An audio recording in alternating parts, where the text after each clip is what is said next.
Kind of feels like deals are coming at us from every digital direction these days. I got a term for that.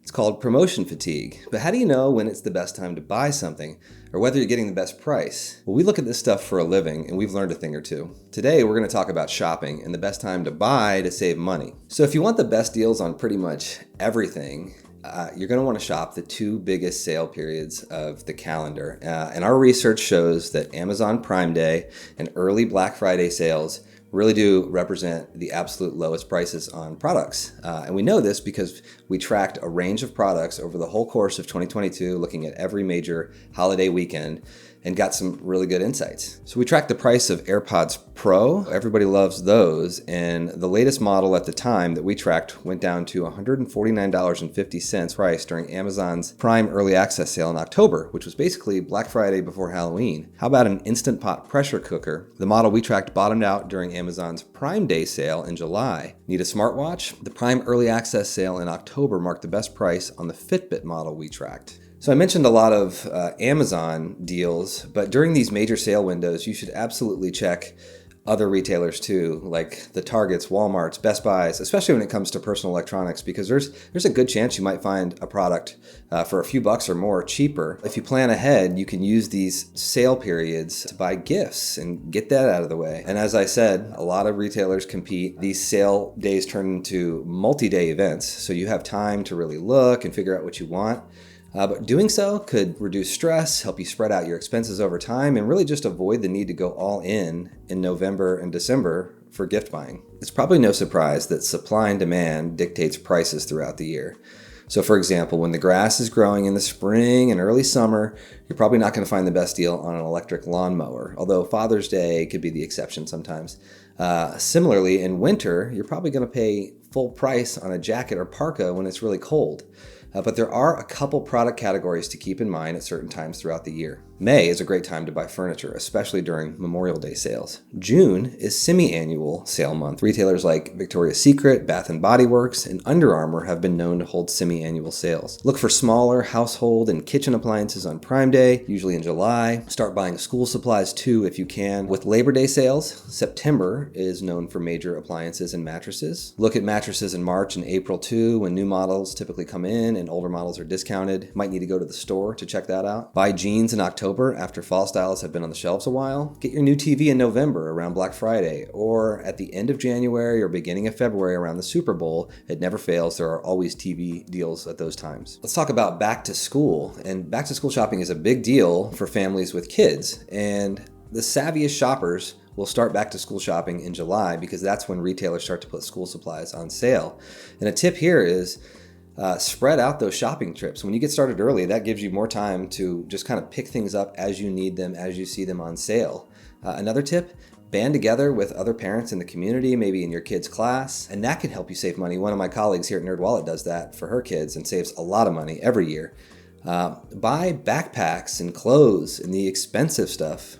Sales tax free. Many states offer a sales tax free shopping weekend in July or August. For example, New Mexico's 2023 tax holiday is August 4 through 6. And that weekend there won't be tax on clothing less than $100 and other back to school related items. We can help you find out when this is in your state. Just search sales tax holiday in NerdWallet. Also, buy light to start. For me, when I was a kid, it was all about a new pair of shoes, and that kind of made me happy. And maybe you can just get a pair of shoes and just one set of warm weather clothes to start the year and save the jeans and the other fall styles for October when there will be better deals. So we've told you about the best times to buy, and now here are some hacks on how to buy.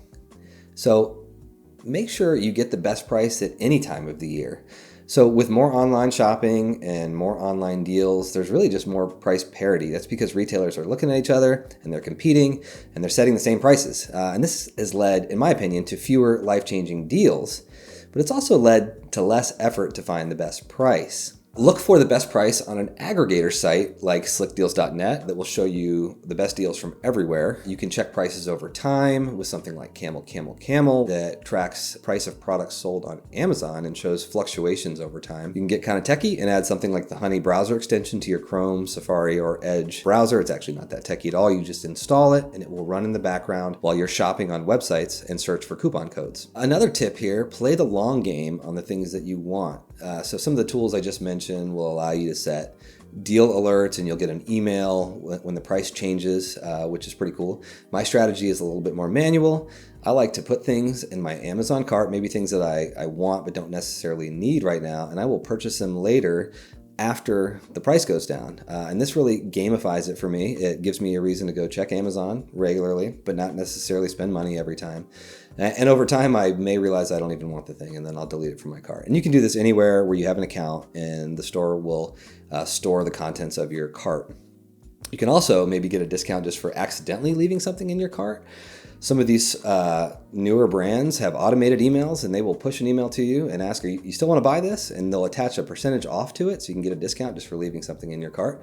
You can also sign up for email and texts from a store and get a percentage off on your first purchase. So buy what you need, then unsubscribe. All right, moving on here. Just because there isn't a big sale going on doesn't mean things aren't on sale. So shop the sales section of websites. And I've talked a lot about big retailers. Lately, I've been into some of the smaller brands and buying from them directly, but that can tend to mean paying more boutique style prices. For example, my new favorite pair of athleisure shorts are $68. Those are essentially like gym shorts. My mom would have a fit at that.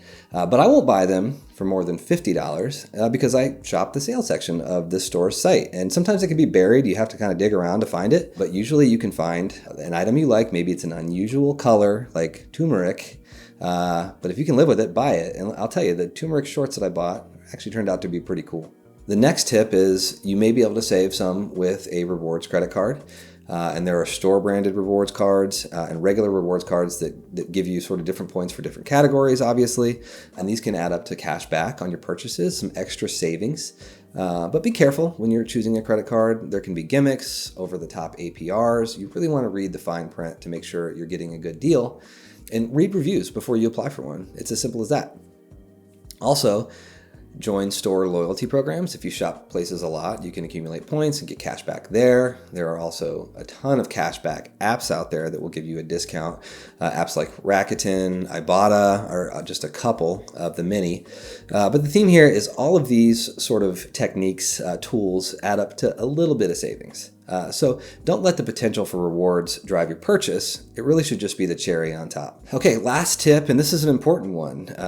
Shop social media cautiously. Buyer beware. As if we needed another reason to knock social media, let's talk a little bit about the marketing aspect that comes with this. Sure, there are places to connect with our friends and the brands we like, but they are channels for us to be marketed to. And when you're scrolling your feed and you see that perfectly targeted ad, maybe it's those slip-on shoes that are made of plants that are so eco-friendly and they look sleek, but are they really good? And can you get a better price elsewhere? Are there other companies that make better products?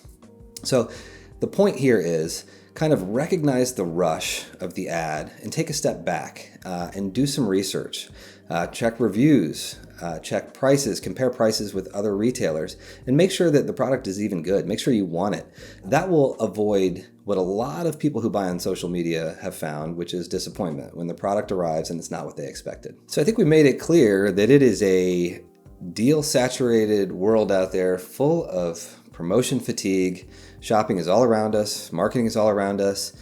Sales and endless deals just make it so easy to spend. So many triggers out there.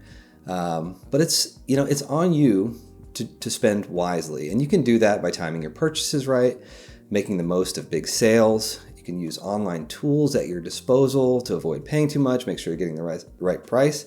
You can also use a little self-discipline to just avoid hitting buy on your cart. So all of those things really can just lead up to just making smarter decisions when you open your screen or your phone and you go out there and start shopping. Because the most important thing to do is stay on budget. I'm Tommy Tyndall, personal finance writer at NerdWallet, and I have 4 pairs of shoes in my Amazon cart right now. Hoping to narrow it down to just one or maybe none. Wish me luck. But in the meantime, please like and subscribe.